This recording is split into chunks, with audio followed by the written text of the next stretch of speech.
Hello and welcome back to the Toffee Blues YouTube channel, your source for all things Everton. My name's Thomas. I'm joined by Terry today. We're going to do a match preview for Saturday's game against Burnley away. That is going to be just a few stats just to start off with. Burnley's last 5 games, they have won 1, drawn 2 and lost 2. One of those losses was a loss against Sunderland in the Cup, so quite a poor result for them. Just to look at the table. They are currently standing in 11th on 9 points, which is 2 points ahead of Everton, and we're in 15th with 7. They have +1 goal difference, so they are in the positive, only conceding 9, so not a bad defensive record for them. We'll just going away from Burnley for a second, Terry. Coming off the Man City game, kind of just generally, how are you feeling going into this game? Are you feeling confident? Are you not so confident? What are your thoughts? I've got to be honest, not confident. I think I would have preferred like a top 6 team than this, just because of the style of play. Like Burnley are not the team that Marco Silva and this team want to be playing at the minute, because all of the problems we're having on the pitch, style-wise, and how we're playing, I think are going to, feed right into the way Burnley play. I would have preferred to play an attacking team who were going to give us a little bit more space, a little bit more freedom, like Man City did, but probably not going to get much space to play from Burnley, the masters of the compact, tight defence, are we? Yeah, definitely. I mean, looking at the defensive record, it has been quite good. It's not one of the best in the league. It's kind of middle of the table. But in terms of, obviously, before the Manchester City game, we had those 2 back-to-back losses against Sheffield United and Bournemouth. Do you think after the result against Manchester City, you're more positive than you would have been if we'd kind of just turned up and kind of folded and didn't play properly, or didn't attack?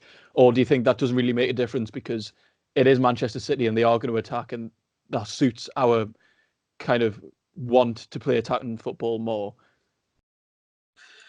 No, I don't think the City game really changes anything for me. I was one of the people who was, more, positive after the City game than most. I thought I saw enough in that game to feel like, this team and especially this manager can turn it around and, get things going again. But I just think stylistically, it's a pretty bad match for us at the minute, because the way we're playing, we're struggling to create things through the middle. We're being forced out wide all the time. We're throwing crosses in.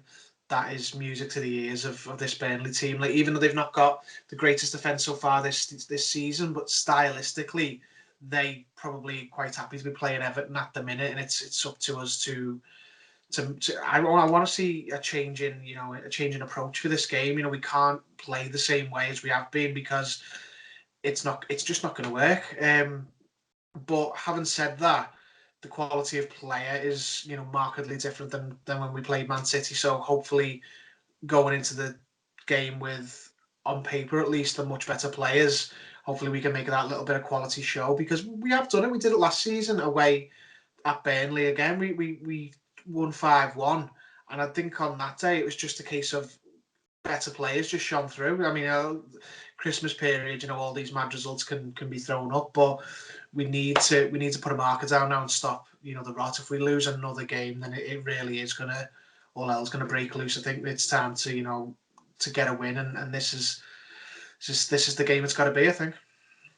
Yeah, I pretty much agree with you. I think it's so important that now, this game of all games, I think it is time to change system. I don't think we can actually turn up to Burnley away with a 4-2-3-1 playing 2 defensive midfielders, because we know they're going to sit quite deep.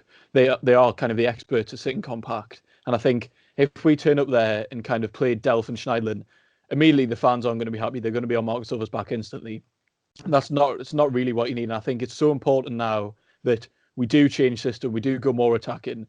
I'm hoping to see Moise Kean personally. Will he suit the game as much? I'm not too certain, because I think us putting in more crosses is more likely than kind of playing it through the middle, which we saw. And I think, obviously, I'm not sure how much joy we will get putting in crosses, but I think this is much more of a game to suit Calvert-Lewin than it is Moise Kean, as much as I want Kean to start. But kind of speaking about changing system, obviously, news today about Andre Gomez coming back into training. He is in contention to start.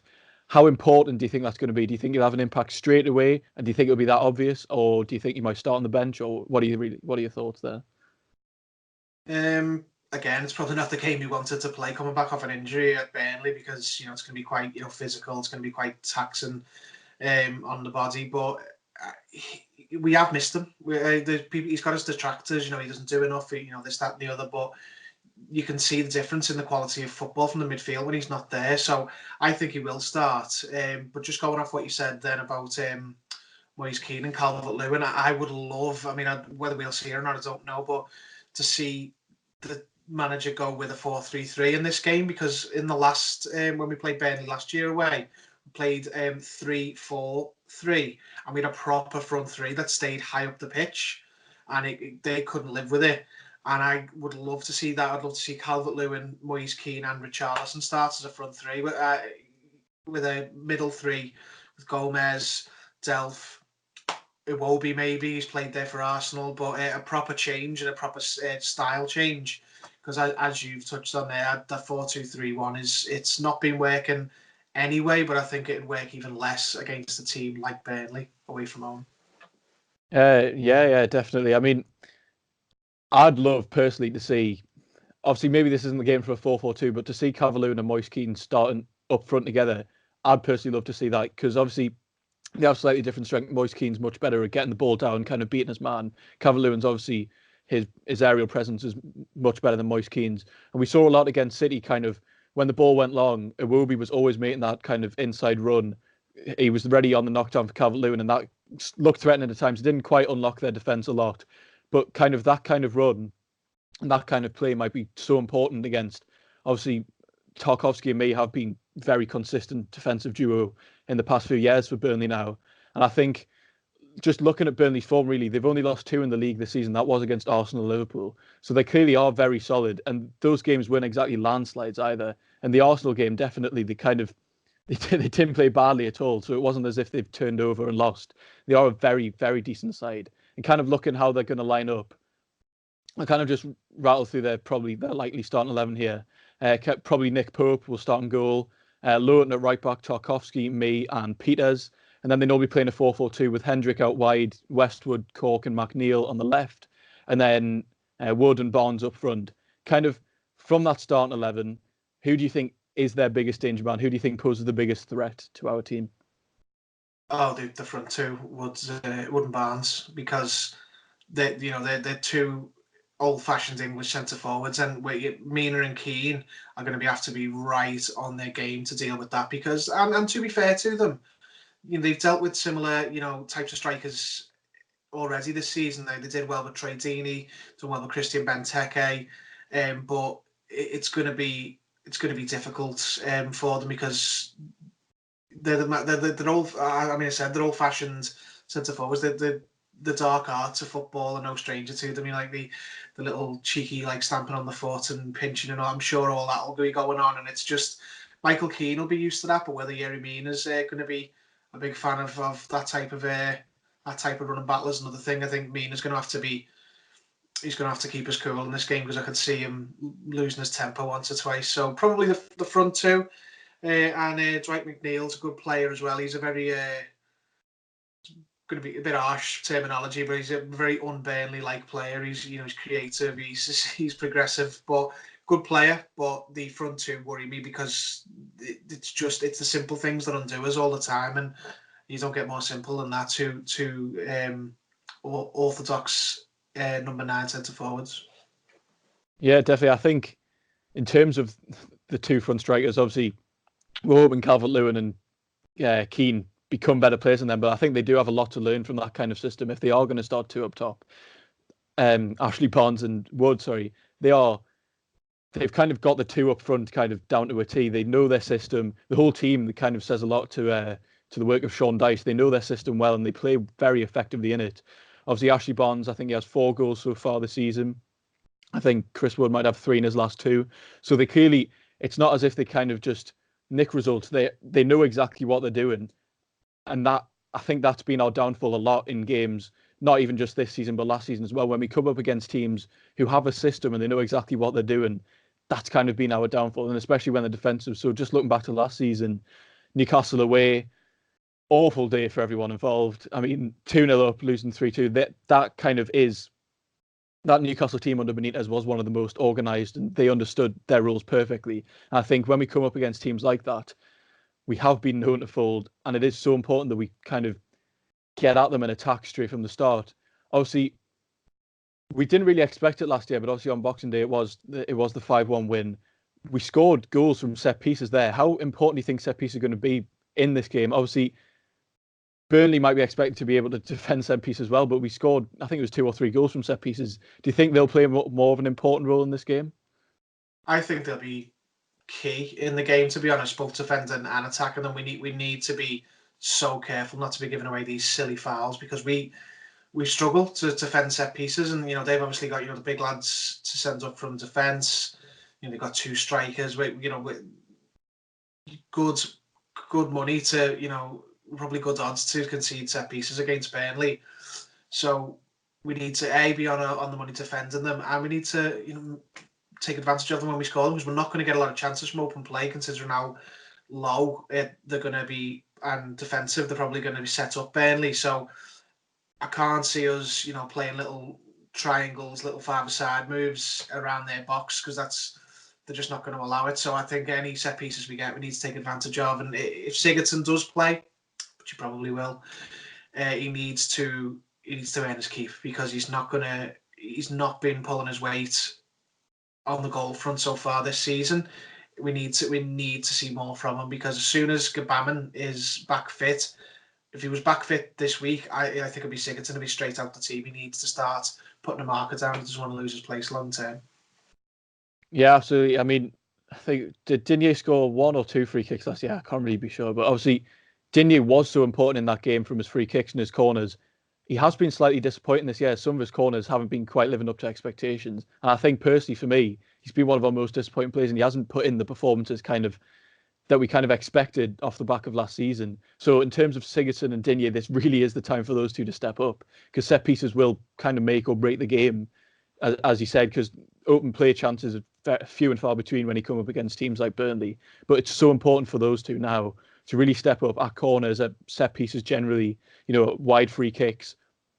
Obviously, we do have Keane and Mina. I always mess up those two names, but we do have Keane and Mina there. We haven't always been the best at set pieces, which is disappointing. Mina's 6'4", Keane's not a small lad either. Why do you think it has been that we haven't had the best luck from set pieces? Obviously, we saw quite a few against City. Ederson was in brilliant form, but with Digne and Sigurdsson on free kicks and corners, and with Keane and Mina in the box, why do you think it's been that we have been so disappointing kind of defending and attacking? I don't know. I mean, Michael Keane, he just can't header a ball into the goal. Every time he gets it, he's never on target. He wins headers off corners and free kicks all the time, but he's never troubling the keeper. Yerry Mina, it's just a mystery. He was obviously so prolific at the World Cup for scoring headers, and the only header he's scored since he's come here was against Burnley away last season. But considering how close he's come in the first few weeks, he's had a few of them where the keepers had to pull out the bag or cleared off the line. But he's due one soon. I just hope he gets one this week. It'd be, he'd probably be quite sore for Burnley fans if his next goal is against them again. But I don't know. I don't know what the reason is. Whether it's the set piece takers aren't delivering, or whether it's keepers are just having worldies against us at the wrong time. But it will change. We've got good set piece takers and we've got good headers of the ball. You'd think on paper, if you play like Football Manager or something, if you've got Sigurdsson on free kicks and Yerry Mina going up, you'd probably get about 10 a season. You should do. It just doesn't seem to happen in reality, but it has to improve eventually, surely. Yeah, definitely. I think it's kind of the unanswerable question with us at the moment. Why can't we defend them? Zonal Martin, there's been so much spoken about that. That has to be kind of on the mark against Burnley of all teams. So deadly in the air. And we can't be affording to make mistakes, because we won't get that many chances ourselves.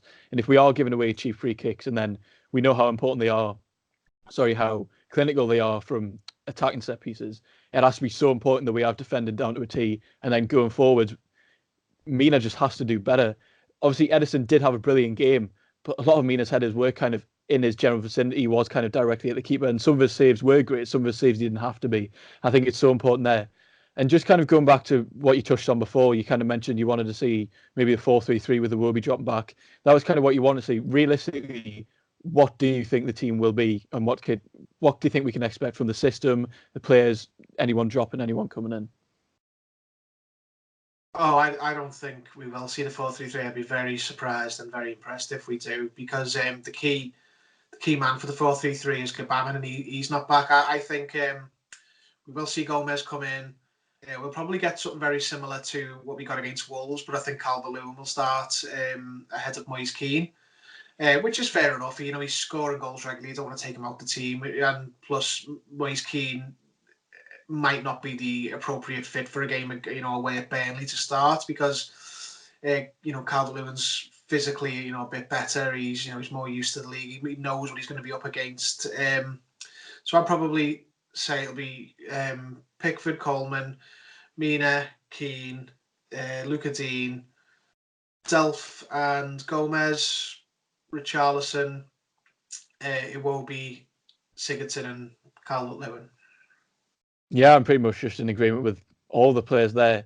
As much as I'd love to see Keane in the team, I don't think it's fair to take Calvert-Lewin out. He scored 4 goals last month. I think he has to carry on in the team for his confidence. He's scoring goals. It wouldn't be fair to drop a striker if he's doing his job, basically. And obviously, at the Toffee Blues, we voted him Player of the Month. A lot of people kind of reacted quite negatively to that, complaining about his play. I think that's completely unfair. A striker's job is to score goals, and that's what he did last month.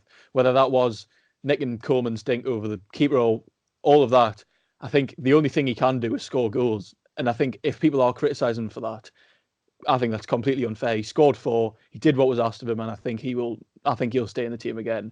And just to kind of round off here, I'm not sure if you're someone who likes to make predictions or not, but can you give us a score prediction? Maybe any scorers? What do you think will happen? I'm going to go positive. I'm going to say 2-1 win to Everton. Scorers, I'm going to go with Luca Dean free kick and a first goal for Everton for Moise Kean off the bench. Sounds ideal to me. Prediction for me, I'm not going to go as positive. I think I'll go for a draw. Nothing fancy. Maybe a 1-1 draw. I can see maybe Everton taking the lead, kind of starting quite dominantly and then fading away as we have done, and then them getting a goal from a set piece maybe. So I'm going 1-1. Terry's going 2-1. Was that? Sorry, I've completely forgot. Yeah. Let us know down in the comments what you think your predictions will be. Thank you for joining me today, Terry, for this match preview. And thank you all for watching. Be sure to check out Terry's social media just below his face there. Be sure to check out all the social medias in the description. Thank you very much for watching, and goodbye. Whew, dear me.